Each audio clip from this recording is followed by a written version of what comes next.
Simula na ang kwento. Yung excited kayong pumasok, tapos pag nasa school na kayo, gusto nyo nang umuwi. Atay tayo dyan. Yung ginawa mong pampagising yung kaklase mo, magising ka lang. Ako ay pumunit ng maliit na papel at bilugin ng parang ganito. At ito ay pinangiliti ko sa kanyang tenga. Ang bilis niya magpagpag, kala niya insekto. At dahil bitin, gumawa pa ako ng isa. Ako ay naglagay ng ballpen sa pagitan ng aking sintas. At ito ay aking pinuntirya. At di ko akalain, siya'y sisigaw na malakas.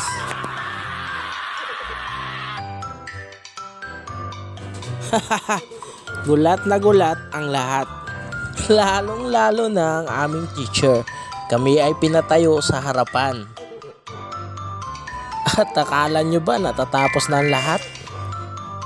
Kahit na nakatayo na kami, pinapatawa ko pa rin ang aking kaklase. At sa sobrang inis ng aking guro, syempre biro lang. Ang masasabi ko lang, kahit na napagalitan kami, ay dinaan na lang namin sa kakatawa. Yun lang, salamat!